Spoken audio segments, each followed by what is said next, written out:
السلام علیکم ورحمۃ اللہ وبرکاتہ۔ عزیز ناظرین، تفسیر کے اس پروگرام میں ایک بار پھر آپ لوگوں کا استقبال ہے۔ سورۃ الرحمن کی تفسیر جاری و ساری ہے۔ اب تک 4 نشستیں ہو چکی ہے۔ 26 نمبر کی آیت تک کی تفسیر ہم آپ لوگوں کے سامنے پیش کر چکے ہیں۔ آج اس محفل میں میرا ساتھ دینے کے لیے ڈاکٹر فرقان صاحب موجود ہیں۔ آپ کا استقبال ہے ڈاکٹر صاحب۔ السلام علیکم ورحمۃ اللہ وبرکاتہ۔ یہ عجیب و غریب اور بہت ہی پیاری سورہ ہے، اور جیسا کہ ہم اب تک دیکھتے آئے ہیں، انسان کو اور خاص طور پر ایک ایمان والے کے جذبہ شکر کو ابھارنے اور عروج پر لے جانے والی یہ سورہ ہے۔ یہ سب سے پہلے میں آیات کی تلاوت کرتا ہوں اور اس کا ترجمہ آپ لوگوں کے سامنے پیش کرتا ہوں، پھر ایک ایک آیت کی تفسیر آپ لوگوں کے سامنے بیان کی جائیں گی۔ اعوذ باللہ من الشیطان الرجیم، بسم اللہ الرحمن الرحیم۔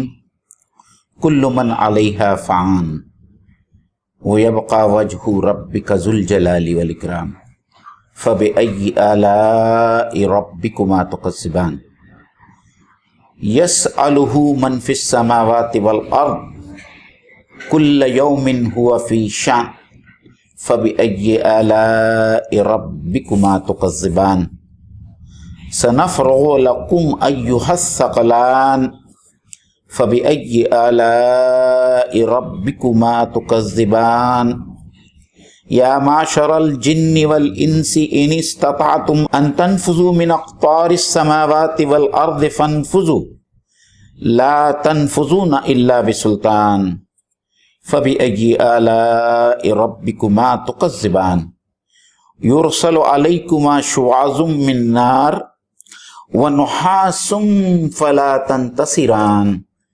فبأی آلاء ربکما تکذبان۔ صدق اللہ العظیم۔ اس کا ترجمہ کچھ اس طریقے سے ہے، جو بھی زمین پر ہے وہ فنا ہونے والا ہے، اور تیرے رب کی ذات باقی رہے گی، عظمت والی اور عزت والی۔ پھر تم اپنے رب کی کن کن نعمتوں کو، قدرتوں کو، کرشموں کو جھٹلاؤ گے؟ اسی سے مانگتے ہیں جو کچھ آسمانوں اور زمین میں ہے، ہر وقت ہر آن اس کی ایک شان ہے۔ پھر تم اپنے رب کی کن کن نعمتوں کو، کن کن کرشموں کو، کن کن صفات کو جھٹلاؤ گے؟ ہم جلد ہی فارغ ہونے والے ہیں تمہاری طرف سے، اے دو بھاری بوجھ۔ تو تم اپنے رب کی کن کن کرشموں کو اور قدرتوں کو جھٹلاؤ گے؟ اے جنات اور انسان کے گروہ، اگر تم سے ہو سکے تو تم آسمانوں اور زمین کی حدود سے نکل جاؤ تو نکل جاؤ۔ تم نہیں نکل سکتے بغیر سلطان کے، بغیر سند کے۔ پھر تم اپنے رب کے کن کن نعمتوں کو جھٹلاؤ گے؟ تم پر چھوڑے جائیں گے آگ کے شعلے اور دھواں، تو تم بچا نہ کر سکو گے۔ پھر تم اپنے رب کی کن کن نعمتوں کو جھٹلاؤ گے۔ میرے خیال سے یہاں یہ مضمون تقریباً پورا ہوتا ہے، اس کے بعد سے قیامت کا منظر اللہ تعالیٰ کھینچتا ہے۔ تو فرقان بھائی، ہم انشاءاللہ تعالیٰ ہم تفصیل ہمارے ناظرین کے سامنے پیش کرتے ہیں۔ جی بالکل۔ ابھی تک ناظرین، جیسا کہ آپ ابھی تک کے اس تفسیر میں آپ سورہ رحمان کی سن رہے ہوگے کہ اللہ تعالیٰ نے دنیاوی نعمتوں کا ذکر کیا ہے، اور ان نعمتوں کے ذریعے اللہ تعالیٰ جو ہے انسان کو اپنے بارے میں باخبر کر رہا ہے اور آنے والی آخرت کے بارے میں بتا رہا ہے۔ لیکن اب جو ہے پہلو جو ہے اس دنیا کی نعمتوں سے جو ہے انذار کی طرف جا رہا ہے۔ اب ڈرایا جا رہا ہے، آخرت کا مضمون شروع ہوا ہی چاہتا ہے، جس کا پہلی آیت میں ذکر آ رہا ہے کہ جب سب کچھ زمین میں جو کچھ ہے سب کچھ فنا ہونے والا ہے۔ تو مجھے پہلا سوال یہ ہے کہ یہ اللہ تعالیٰ کیوں کہہ رہا ہے مشرکین مکہ سے اور کفار قریش سے کہ بھئی زمین میں جو کچھ ہے وہ ختم ہوگا؟ جی، پہلی بات تو یہ ہے کہ اس میں جو ہا کی جو ضمیر ہے وہ کرۂ ارض کی طرف لوٹتی ہے، مطلب اس سے مراد زمین ہے۔ کل من علیہا مطلب جو کچھ بھی زمین میں ہے وہ فنا ہونے والا ہے۔ تو یہ صرف آج کی تاریخ میں ہم اپنے بارے میں بھی سوچے اور ان تمام لوگوں کے بارے میں بھی سوچے کہ انسان ہمیشہ چاہتا ہے، جس کو کہتے ہیں کہ وہ ہمیشگی کی زندگی چاہتا ہے، اور اس کے لیے وہ بہت تگ و دو بھی کرتا ہے۔ ہر آدمی ہر عورت چاہتی ہے کہ وہ ہمیشہ خوبصورت رہے، ہمیشہ جوان رہے، ہر انسان چاہتا ہے کہ اسے ہمیشہ ہمیشہ کی ابدی زندگی اس دنیا میں حاصل رہے.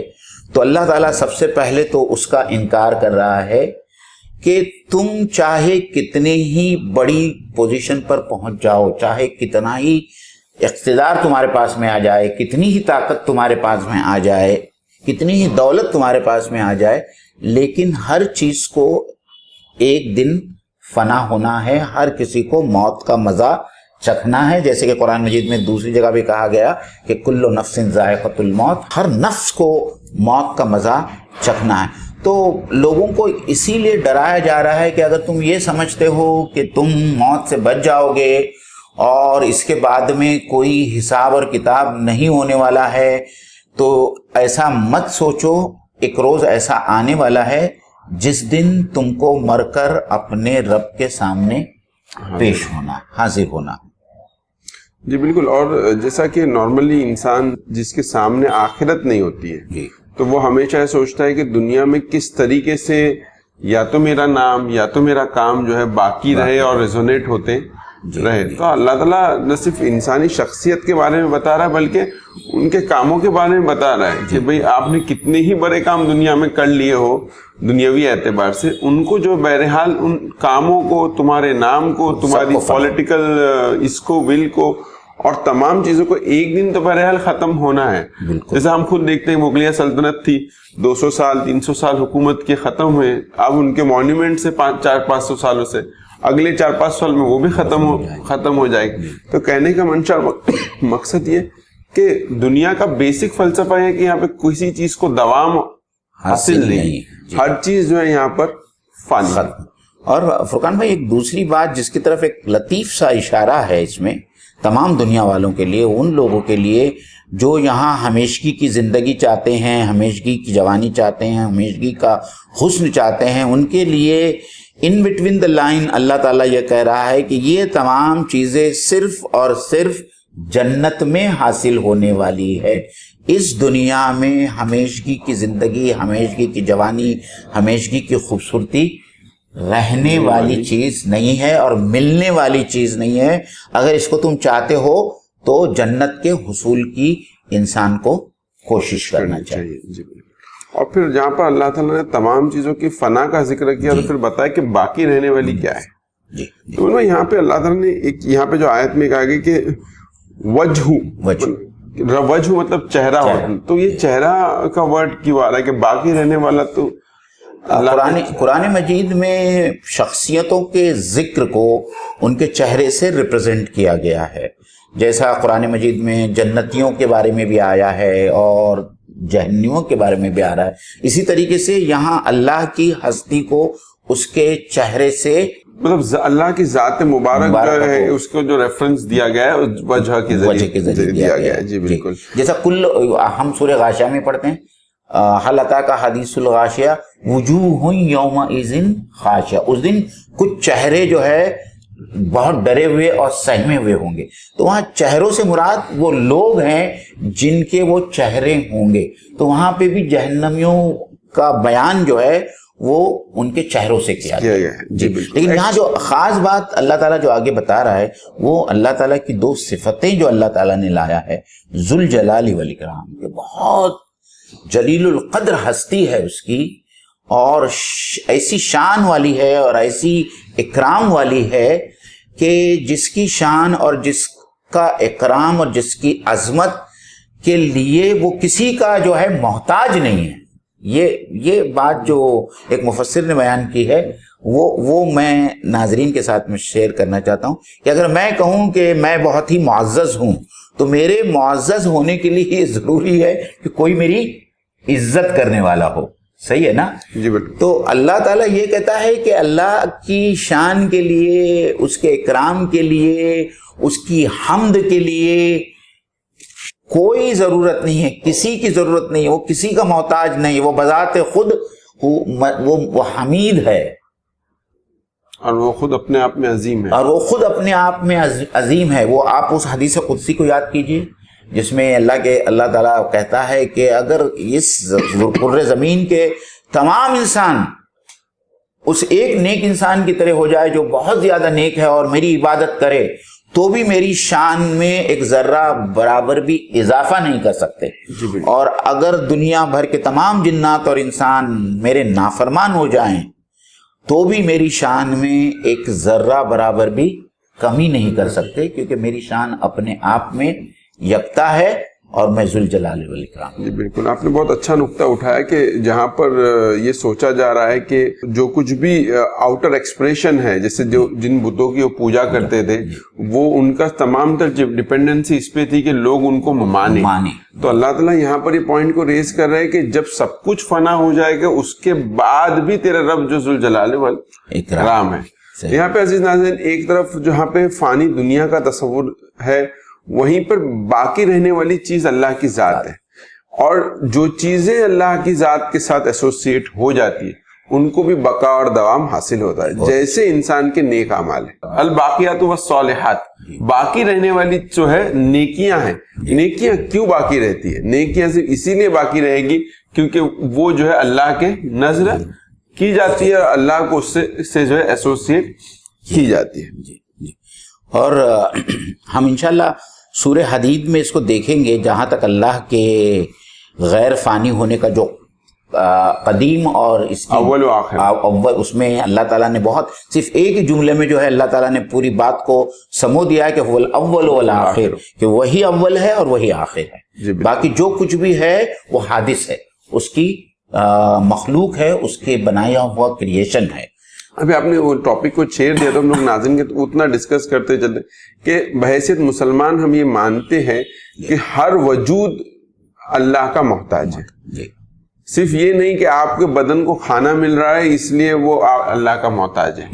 ہم یہ مانتے وجود مطلب پوری کائنات وجود میں رہتی ہے، یہ اللہ تعالیٰ کے رحم و کرم کی وجہ سے ہوتی ہے، اور دا مومنٹ اللہ ڈیسائیڈ کہ اس کے وجود کو ختم کر دیتے ہیں، مطلب کوئی بھی وجود دنیا میں اللہ کے بغیر پاسبل نہیں ہے۔ تو مطلب ہر چیز جو وجود رکھتی ہے وہ حادث ہے اور محتاج ہے، جبکہ اللہ کا جو ایک وجود ہے وہ قائم بالذات ہے، اسی لیے اس کو حی و قیوم کہا گیا۔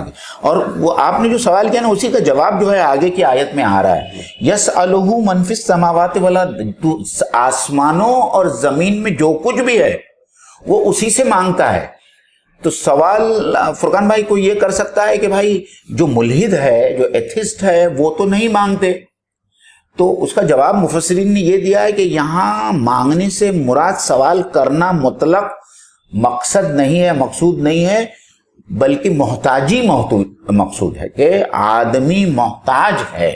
تو آسمانوں میں جو کچھ ہے اور زمین میں جو کچھ ہے، ہر مخلوق اللہ تعالیٰ کی محتاج ہے اپنے ایگزسٹنس کے لیے، اپنے وجود کے لیے، یعنی پیدا ہونے سے مرنے تک اس کی جتنی ضرورتیں ہیں، چاہے وہ انسان ہو، چاہے وہ جن ہو، چاہے نباتات ہو، جاندار ہو، یہ سب اللہ تعالیٰ کے محتاج ہے، اس کی نعمتوں کے محتاج ہے۔ اور جب تک اللہ تعالیٰ چاہتا ہے اللہ تعالیٰ ان کو قائم رکھتا ہے، جب اللہ تعالیٰ چاہتا ہے اللہ تعالیٰ ان کو ہستی سے اور اس میں وہ بھی ایک پہلو ہے کہ ایسا نہیں ہو گیا کہ اللہ تعالیٰ نے، جیسے بہت سارے گریس کے فلاسفرز کہتے تھے کہ اللہ تعالیٰ نے پوری کائنات بنا دی اور اس کو جو کن لاس کے حوالے کر کے جو اللہ تعالیٰ جو اب جو ہے اس سے بے پرواہ ہو کے رہ گیا ہے۔ قرآن کا تصور یہ ہے کہ اللہ تعالیٰ نے صرف کائنات کو بنایا نہیں بلکہ یدبر الامر، وہ اللہ تعالیٰ کائنات کے معاملات میں ابھی بھی دخل اندازی مسلسل کرتے ہیں، یہاں تک کہ ہم یہ مانتے ہیں کہ کوئی پتا نہیں گرتا درخت سے مگر اللہ کے حکم کے وقت۔ تو یہاں پر مطلب یہ نہیں کہ جہاں پہ میں نے ایک سوال یہ کہ ہر وجود اللہ کی محتاج ہے اور اس کے لیے سوال دراز کر رہی، اسی طریقے سے دنیا میں ہونے والا ہر عمل وداؤٹ اللہ تعالیٰ کی مرضی کے بنا نہیں ہو رہا ہے۔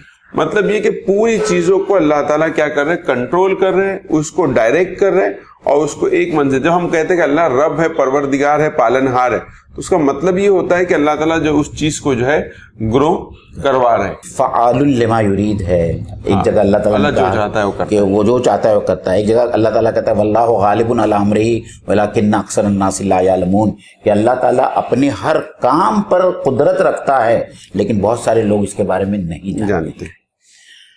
آگے فرقان بھائی یہ جو یوم کا لفظ جو لایا گیا ہے اس کی معنی تو عربی زبان میں ایک دن بھی ہوتا ہے، ایک بہت بڑا ڈیوریشن بھی ہوتا ہے، جیسا کہ اللہ تعالیٰ نے ایک جگہ فرمایا کہ اللہ تعالیٰ نے اس پوری کائنات کو 6 ایام، تو ظاہری بات ہے کہ جب کائنات تھی نہیں تو وہاں یہ ایک جو 24 گھنٹے کا جو ایک دن ہوتا ہے اس کا تصور نہیں ہے، تو وہاں یوم سے مراد جو ہے ایک بہت لمبا ڈیوریشن، ہیوج ڈیوریشن کو مفسرین نے کہا۔ یہاں یوم سے مراد ہر آن، ہر پل، تو جو مفسرین نے اس کے بارے میں کہا کہ کل یومن ہوا فی شان، کہ وہ ہر پل جو ہے اس کی ایک نئی شان۔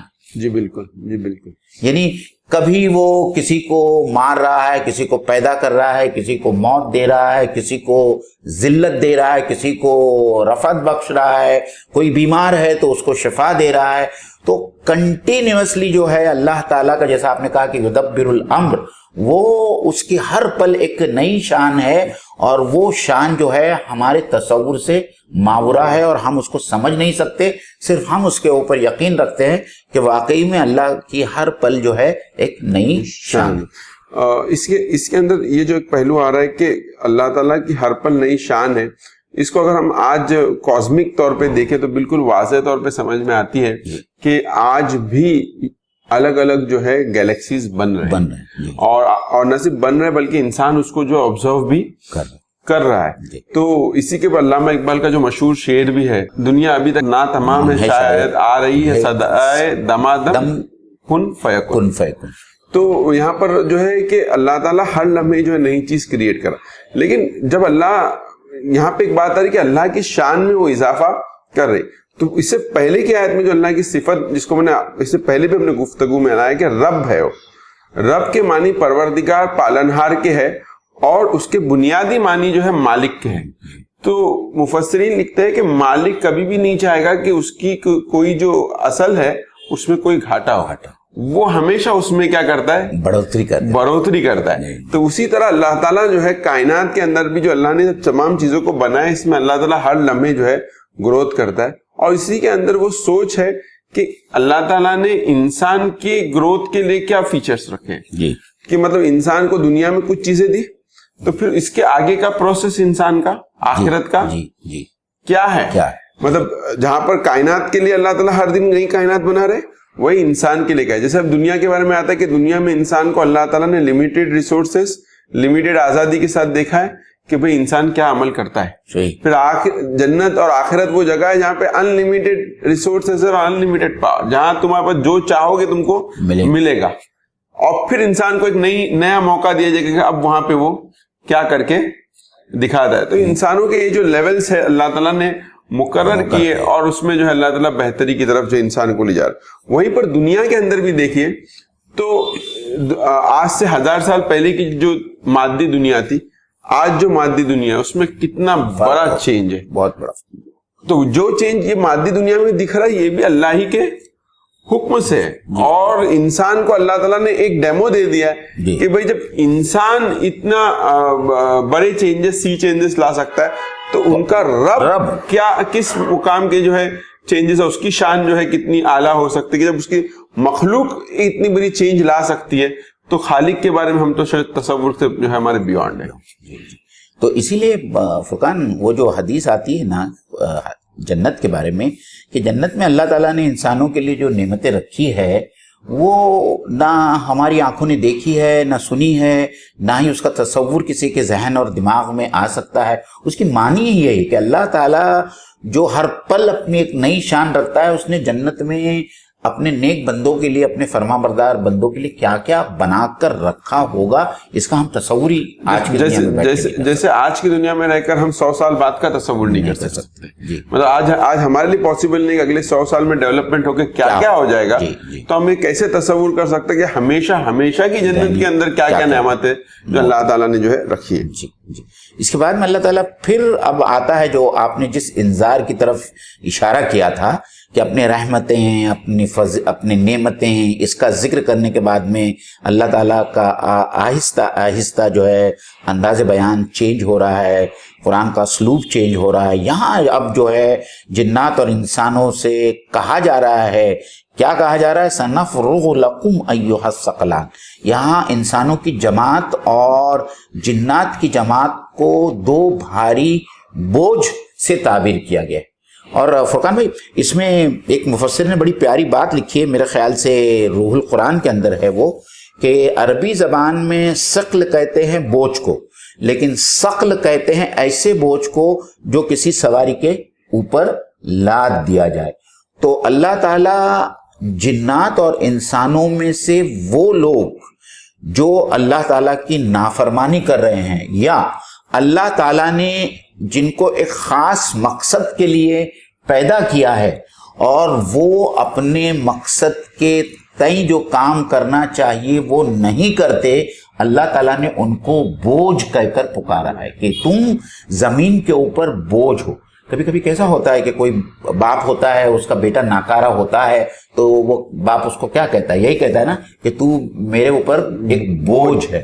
تو اللہ تعالیٰ نے تمام جنات اور تمام انسانوں سے مخاطب ہو کر یہ کہا ہے کہ اگر میں نے تمہاری تخلیق جس مقصد کے لیے کی تھی، جیسے انسانوں کو اللہ تعالیٰ نے خلیفہ بنا کر اس دنیا میں بھیجا ہے، اور تم خلافت علی الارض کی ذمہ داری کا حق نہیں ادا کر رہے ہو، تو اللہ کے نزدیک جو ہے یہ وہ انسانوں کی جماعت وہ ایک بوجھ ہے. اور اس کے لیے اللہ کہہ رہا ہے دونوں سے مخاطب ہو کر، یہ انذار کا پہلو ہے کہ ہم تمہارے لیے ابھی فارغ ہونے والے ہیں. اس سے مطلب یہ نہیں ہے کہ اللہ تعالیٰ ہم کو اس وقت پکڑ نہیں سکتا ہے، لیکن اللہ تعالیٰ نے ایک جو مہلت عمل دیا ہے اور اللہ تعالیٰ نے وہ تقدیر لکھ دیا ہے کہ اس کے بعد قیامت ہونے والی ہے اور اس کے بعد میں حساب ہونے والا ہے. تو اللہ تعالیٰ اس وقت کی بات کر رہا ہے کہ اب تھوڑے دیر کی بات ہے کہ جب قیامت آئے گی تو میں تمہارا حساب اور کتاب لینے کے لیے بہت فراغت سے میں ہر انسان کا اور مخلوق کا حساب. جی بالکل، آپ نے بہت اہم بات کہی، ثقلان، یہ جو بوجھ کی بات آئی، اور دوسرا پہلو اپنا خلیفۃ الارض کا ادا کیا. ایک رائٹر نے ایک بک لکھا، اس نے کہا کہ جس طرح انسان کے جسم میں ایک ٹیومر ہوتا ہے جو ایب نارملی گرو کرتا ہے اور وہ اس کے لیے نقصان دہ ہوتا ہے، بولتے ویسے زمین کا ٹیومر جو ہے انسان ہے. مطلب یہ کہ اگر ہم آج کی دور جدید کی تہذیب دیکھیں جس نے اتنا سارا ویسٹ پروڈیوس کر لیا کہ باقاعدہ اس کے نشانات، جس کو قرآن نے کہا کہ بحر و بر میں فساد برپا ہو گیا، تو چونکہ انسان نے غیر فطری زندگی کو اختیار کر لیا ہے، جس کے اندر اس کا زندگی کا مقصد زیادہ سے زیادہ دنیا کمانا ہے، اور ایک کیپٹلسٹ تھاٹ کے نتیجے میں یہ ہوا ہے کہ پوری زمین جس کو مینٹین رکھنے کی بھی ذمہ داری، جیسے آپ نے کہا خلیفۃ الارض ہے، اس کی ذمہ داری ہے کہ وہ زمین میں اس کو مینٹین کرے، بلکہ اللہ کے قانون کے مطابق جو اس کا حق، اس چیز کا استعمال کرے. انسان نے یہ کیا کہ غلط طریقے سے استعمال، کیپٹلسٹ ہاؤس نے یہ کیا غلط طریقے سے زمین کے ریسورسز کا استعمال کر کے ویسٹ کا ایک انبار لگا دیا. آج پولیوشن ہے زمین میں، آسمان میں، سمندر میں، ہر جگہ آپ کو جو ہے پلاسٹک دکھ رہا ہے، جو انسان کے مرنے کی ملین ایئرز بعد تک بھی جو ہے وہ جائے گا نہیں. اور واقعی میں اگر ہم اس کو دیکھیں تو ہم زمین پہ بوجھ چھوڑ کے جا رہے ہیں. بایو ڈیگریڈیبل نہیں. تو یہاں پر وہ جو پہلو ہے کہ انسان کا رویہ اگر فطری نہیں ہے، فطرت کے عین مطابق نہیں ہے، تو نتیجہ یہ ہے کہ انسان زمین پہ بوجھ ہے. اور یہاں ایسے تمام لوگوں کو اللہ تعالیٰ انتباہ کر رہا ہے کہ تم یہ مت سمجھو کہ تم چھوڑ دیے جاؤ گے، تو یہ مت سمجھو کہ تم میرے پاس میں پہنچنے والے نہیں ہو. ہم جو ہے اپنے وقت کا انتظار کر رہے ہیں، جو مہلت عمل ہم نے تم کو دیا ہے، تو اس سے اب بھی وقت ہے کہ تم یہ جو تمہاری جو روش ہے، نافرمانی کی روش ہے، اور اگر تم آخرت کے منکر ہو اور اگر تم اللہ تعالیٰ کی ذات کے منکر ہو، تو ابھی بھی تمہارے پاس میں وقت ہے کہ اس روش سے باز آ جاؤ. کہ کیونکہ جس وقت ہم آپ کو پکڑیں گے تمہاری موت کے بعد میں، پھر اس کے بعد میں جو ہے وہاں سے کوئی فرار نہیں. یہاں پہ جو بات آئی، ورڈ ہے سنفرغ، فارغ ہونا. تو مطلب ایک ناظر کے ذہن میں سوال پیدا ہوتا ہے، تو کیا اللہ بھی بیزی ہے؟ یا جی یہ اس کے اوپر بات کی ہے. اللہ بیزی نہیں ہے، اور یہ نہیں ہے کہ اللہ کو حساب اور کتاب لینے کے لیے کسی ایک خاص مطلب اس کی ضرورت ہے. اللہ تعالیٰ اس بات پہ بھی قدرت رکھتا ہے کہ وہ بیک وقت بہت سارے کام کر سکتا ہے جیسا وہ کر رہا ہے. مطلب دنیا میں، اس پوری کائنات میں کہاں کیا ہو رہا ہے اس کا تو ہم تصور بھی نہیں کر سکتے. تو یہ نہیں ہے کہ اللہ تعالیٰ کو جو ہے اس کے لیے خاص ایک وقت نکالنا ہوگا یا اس کے لیے اللہ تعالیٰ اس کے اوپر یہ کوئی قید ہے، ایسا نہیں ہے. اس سے صرف مطلب یہ ہے کہ اللہ تعالیٰ نے ایک مہلت دی ہے، اور اس مہلت تک جو ہے اس کے بعد میں ہی اللہ تعالیٰ انسانوں سے اور جنات سے جو مکلف ہے ان سے حساب اور کتاب. اور اسی کو قرآن میں بھی کہا کہ سریع الحساب، بہت تیزی سے اللہ تعالیٰ جو ہے حساب لینے والا. تو بالکل مومن میں نے جو بات واضح کی کہ اصل میں جو بات عنقریب کا جو ورڈ ہے وہ ایسا نہیں کہ اللہ بیزی ہے اور اللہ فری ہو گئے. عنقریب سے مراد یہ ہے کہ تم کو ایک مہلت عمل دی گئی، مکمل ہوتے کے ساتھ اللہ سریع الحساب ہے، بہت جلد جو اللہ تعالیٰ جو ہے آپ کا حساب لے. اور پھر دوبارہ اللہ تعالیٰ تب ان سے مخاطب ہو کر کہتا ہے کہ پھر بھی تم اپنے اللہ تعالیٰ کے قدرتوں کا اور اللہ تعالیٰ کی نعمتوں کا اب بھی تم انکار کرتے ہو اے جنات اور انس. اور پھر اس کے بعد میں اللہ تعالیٰ ان کو ایک چیلنج دیتا ہے. یہ اسی قسم کا چیلنج ہے جو سورہ اسراء میں دیا گیا ہے، اور یہاں ایک دوسرا چیلنج ہے. پہلے ہم اس چیلنج کو ہم دیکھ لیتے ہیں. اس کے بعد میں اللہ تعالیٰ معاشرہ کہتے ہیں عربی زبان میں ایک بڑے جماعت کو.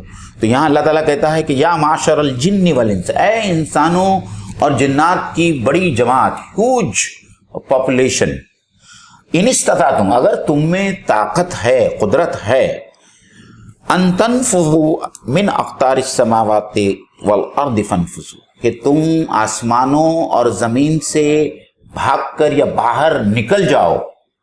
لا تنفذون الا بسلطان، تو تم نہیں بھاگ سکتے سوائے سلطان کے. یعنی دو اس میں باتیں ہیں فرقان بھائی. ایک تو یہ ہے کہ اللہ تعالیٰ ان کو چیلنج کرتا ہے کہ تم میری ریچ سے باہر جا کر بتاؤ.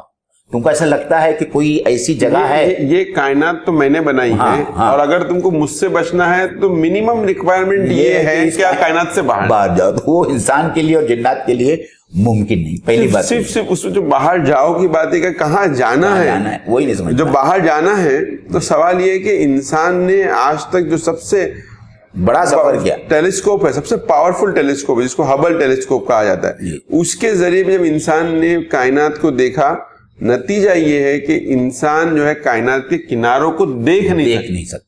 اچھا، اور سفر کیا تو بھی تو ابھی تک صرف چاند تک کا ہی سفر کیا ہے جو زمین سے بہت نزدیک ہے. اس کو ہم ریلیونس میں یا ریلیشن میں دیکھنا چاہے گا تو ایسا ہی ہے جیسا ہم نے ہندوستان سے سری لنکا کا سفر کیا، اور یہ دنیا جو ہے اتنا بڑا کرۂ ارض ہے. تو یہ جو چاند کا جو سفر ہے وہ اتنی بڑی سائنسی تحقیقات اور ایڈوانسمنٹ کے بعد میں ہم صرف چاند تک پہنچ سکے. ابھی تو خود نظام شمسی کے اندر اتنے سارے پلانٹس ہیں جس کے بارے میں ہم کو کچھ معلوم نہیں ہے. تو اللہ تعالیٰ یہ چیلنج، اور دیکھیں یہاں جو ہے سب سے پہلے اللہ تعالیٰ نے جنات کا نام لایا، جنات کو، کیونکہ جیسا کہ ہم جانتے ہیں کہ وہ ایک غیر مرئی انویزیبل مخلوق ہے، اور وہ آسمانوں میں بھی بہت اونچائی تک جاتی ہیں. تو اللہ تعالیٰ نے سب سے پہلے چیلنج ان کو کیا، پھر ساتھ میں انسانوں کو کیا کہ اگر تم دونوں مل کر جو ہے آسمانوں اور زمین کی حد سے باہر نکل سکتے ہو تو تم مجھے نکل کے بتاؤ، یہ میرا چیلنج ہے تم کو. اور پھر اس چیلنج کا جواب بھی اللہ تعالیٰ نے دیا ہے کہ تم ایسا ہرگز نہیں کر سکو گے، کیونکہ یہ کرنے کے لیے تمہیں سلطان کی ضرورت ہے. اب یہ جو لفظ سلطان قرآن مجید میں لایا ہے، اس میں مفسرین جو ہے ان کے دو تین اقوال ہے. ایک تو یہ ہے کہ طاقت سے مراد، مطلب اس سے کچھ لوگوں نے اس کو اس طریقے سے سمجھانے کی کوشش کی ہے کہ اگر آپ تم زمین سے اوپر اٹھنا چاہتے ہو تو جو کشش ثقل کے خلاف تم کو اتنی انرجی چاہیے جو کشش ثقل سے باہر تمہارے راکٹ کو لے کر جا سکے اور پھر اوپر جائے. تو اس سے بھی وہ سلطان مراد لی گئی. اور کچھ مفسرین نے سلطان سے مراد جو لیا ہے وہ پروانہ، اجازت اور اس قسم کا سند جو ہے وہ اس قسم کے معنی لیے کہ اللہ تعالیٰ کی سند، اللہ تعالیٰ کی اجازت کے بغیر جو ہے انسان جو ہے اپنے حدود اربع سے آگے یا اوپر جو ہے وہ نہیں جا سکتا. جی بالکل. اور اس میں اندر وہی پہلو ہے کہ دیکھیے آج بھی انسان یہ کوشش کر رہا ہے. جب یہ صدی 19ویں صدی کے سٹارٹ میں جب پہلی بار انسان نے اسپیس میں ایک گھر بنا، اسپیس اسٹیشن بنایا، تو جب وہاں پر USSR کا جو ایسٹروناٹ گیا اور پھر اس نے جب پہلی بار USSR کے جو بھی اپولو برابر وہاں پہ جب بات چیت ہوئی تو اس نے پوچھا، کیونکہ وہ اللہ پہ یقین نہیں کرتے تھے کہ مطلب کیا تم کو آسمان میں خدا دکھتا ہے کیا؟ تو اس نے کہا کہ نہیں میں یہاں دیکھ رہا ہوں مجھے خدا آسمان میں. مطلب انسان کی ذہنی دیوالیاپن اور عقلی دیوالیاپن کی, انٹلیکچوئل بینکرپسی کی ایک نشانی کہ انسان کس طریقے سے سوچتا ہے. وہ جب آسمان سب سمائے دنیا پہ پہنچا, ایک یہ جو کائنات ہے اس کے اندر بلینز آف گیلیکسیز ہیں, اور وہ بلینز آف گیلیکسی کے اندر ایک گیلیکسی ملکی وے گیلیکسی, اور اس ملکی وے گیلیکسی میں بلینز آف سٹارز ہیں. اس کے اندر ایک سٹار ہے سن, اور پھر اس کی زمین اور اس کا ایک سیٹلائٹ جو ہے اس کے اوپر جو انسان پہنچ رہا ہے. تو اتنے بڑے بڑے انسان دعویٰ کر رہا, اللہ نے لیکن انسان کو گول سیٹ کر کے دیا. اللہ نے بولا دیکھو یہاں وہاں تک نہیں جانا ہے, تم کو کناروں سے نکل جانا ہے, کائنات کے کناروں سے نکل جانا ہے. اب جب تم کائنات کے کناروں کی بات کرتے ہو جس کو تم دیکھ نہیں سکتے, تو اب بھی انسان کو بہت ہمبل اور انکساری کی طرف, اپنے رب کی طرف جو ہے لوٹنے کی جو ہے ضرورت ہے. ایک چیز بہت نارملی کہی جاتی ہے کہ جو شخص جو ہے ایک بار اسپیس سے جا کے واپس لوٹتا ہے تو اس کا دنیا کو دیکھنے کا ویو پوائنٹ بدل جاتا ہے, کیونکہ وہ دیکھتا ہے کہ کاسموس, یہ جو کائنات ہے یہ کتنی وسیع ہے اور اس کا کیا لیول ہے, اور انسان کن چیزوں میں پڑا ہوا ہے اور کن چیزوں کے لیے جھگڑ رہا ہے. مطلب وہ ایک مائنیوٹ ارتھ کہ یہ اتنے جھگڑے فساد ہیں, تو پھر وہ ان تمام چیزوں سے اٹھ جاتا ہے. تو جہاں پر ایک ایسٹروناٹ کو ایک کاسمک ویو پوائنٹ ملنے کے بعد اس کی زندگی تبدیل ہو جاتی ہے, قرآن بھی آپ کو ایک کاسمک ویو پوائنٹ دیتا ہے کہ اس کائنات کے اندر تمہاری حیثیت کیا ہے, اور اس حیثیت کے مطابق بیہیو کرو, اور وہ کائنات کے سامنے جو تمہاری حیثیت ہے اس سے کہیں گری ہوئی حیثیت تمہاری اس رب کائنات کے سامنے. اور فرقان بھائی ایک بہت اچھی بات جو تم نے یہ جو ایسٹروناٹ کی کہی, وہ بالکل جو ہے دیکھیں قرآن مجید جو ہے ایک ایسی زندہ کتاب ہے کہ اللہ تعالیٰ نے فرعون کے واقعے میں وہی بات کہی, بالکل وہی بات کہی جو اس ایسٹروناٹ نے کہی. وہی فرعون نے بات کہی حامان سے, اے حامان میرے لیے ایک بہت اونچا محل تعمیر کر, اتنا اونچا محل تعمیر کر کہ میں اس کی اونچائی پر چڑھ کر دیکھوں کہ موسیٰ کا خدا کہاں ہے, اور مجھے یقین ہے کہ مجھے موسیٰ کا خدا نظر نہیں آئے گا. یہ ہوں بہو وہی ذہنیت ہے, صرف ڈسٹنس کا فرق ہے. جو ذہنیت فرعون کی تھی صرف ٹیکنالوجی کا فرق ہے اور کچھ نہیں.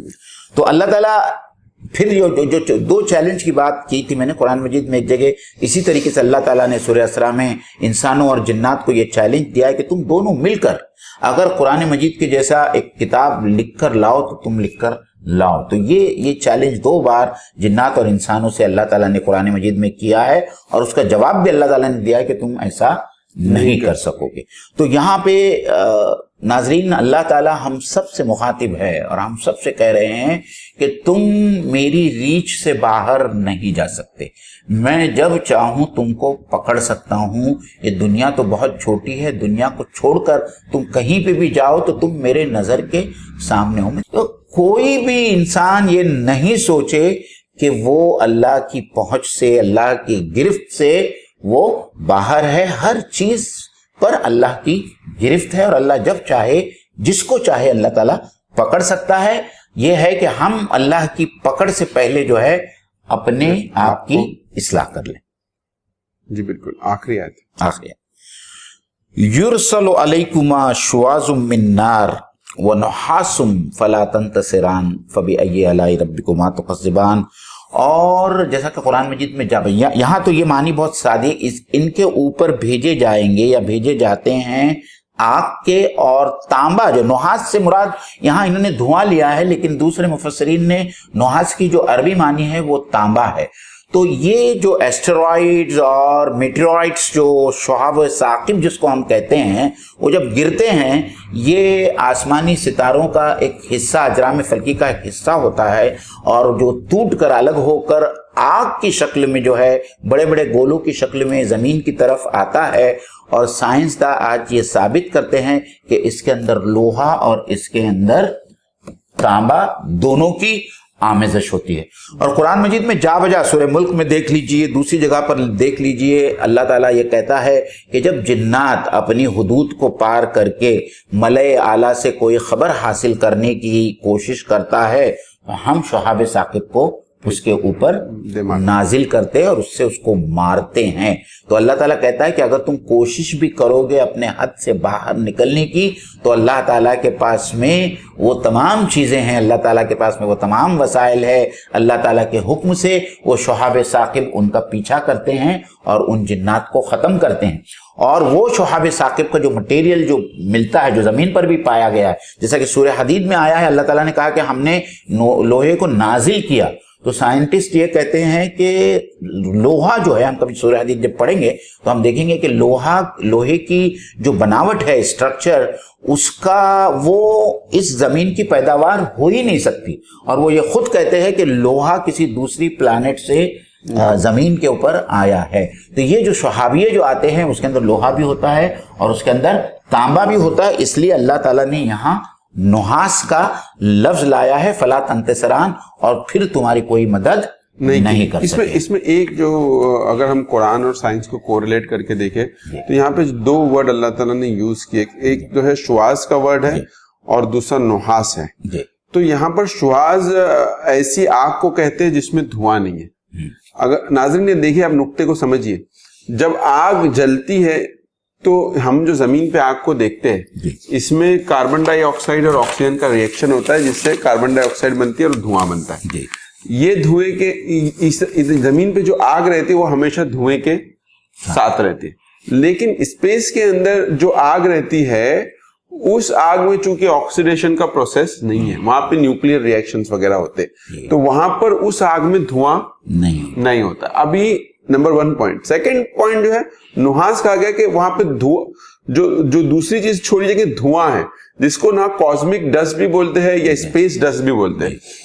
یہ جو ڈسٹ ہے اس کے اندر آگ نہیں ہے, اور جو ورڈ قرآن نے نحاس کا استعمال کیا وہ وہی دھوئیں کے لیے جس کے اندر آگ نہیں. مطلب دو چیزوں کے لیے عربی زبان کے دو ایسے الفاظ کا استعمال کیا گیا ہے جو عین آج ہم کو معلوم ہے کہ وہاں پر جو شہاب ثاقب ہے ادھر آگ ہے لیکن دھواں نہیں ہے, اور وہاں پہ جو دھواں ہے اس میں آگ نہیں. تو مطلب یہ آپ تصور کیجئے, آج سے 1400 سال پہلے ایک ڈیزرٹ میں جو ہے اللہ تعالیٰ اپنے نبی کو بتا رہے ہیں ایسے اسپیس فیکٹس جو کچھ سال پہلے انسان نے معلوم, ایسٹرو فزکس نے جو ہے اب معلوم کیا. تو یہ خود قرآن کی جو بہت بڑی حقانیت کی اور حق ہونے کی جو ہے دلیل ہے, اور یہ سب دلیلیں اللہ تعالیٰ اسی لیے دے رہا ہے کہ اللہ چاہتا ہے کہ انسان عاجزی, انکساری, تزلزل کو اختیار کرے اور اب کائنات کی وسعتوں کو دیکھ کر اپنے رب اور پروردگار کی وسعتوں کا کچھ اندازہ کر کے اس سے ڈر جائے اور صحیح روش کو جو ہے وہ اختیار کرے اور شکر گزاری کی زندگی گزارے کہ اللہ تعالیٰ نے یہ جو نعمتیں دی ہے, اتنی ساری نعمتیں ہیں کہ ہم اس کا انکار نہیں کر سکتے. اسی جواب کے ساتھ میں جو جنات نے اللہ کے رسول صلی اللہ علیہ وسلم سے جب یہ آیت سنی تو انہوں نے کہا کہ لا بشیء من نعمک ربنا نکذب ولک الحمد اور فلک الحمد, کہ اے اللہ تعالیٰ ہم تیری کسی نعمت کا انکار نہیں کرتے اور حمد تیرے لیے ہی ہے. تو آج جو ہے ہم اسی بات پر اپنی بات کو ختم کرتے ہیں کہ ہمیشہ ہم کو اللہ تعالیٰ کی نعمتوں کا احساس ہونا چاہیے اور شکر گزاری کا جذبہ ہونا چاہیے. یہی شکر گزاری فرما برداری اور عبادت پر اکساتا ہے, ابھارتا ہے, اور یہی دنیا میں بھی کامیابی کا ضامن ہوگا اور یہی آخرت میں بھی کامیابی کا انشاءاللہ تعالیٰ ضامن ہوگا. اس کے ساتھ ہم آج آپ سے ودا لیتے ہیں. اگلی جمعرات کو انشاءاللہ تعالیٰ 9:30 بجے پھر اس کے آگے کی آیات کی تفسیر لے کر ہم حاضر ہوں گے. السلام علیکم ورحمۃ اللہ وبرکاتہ. السلام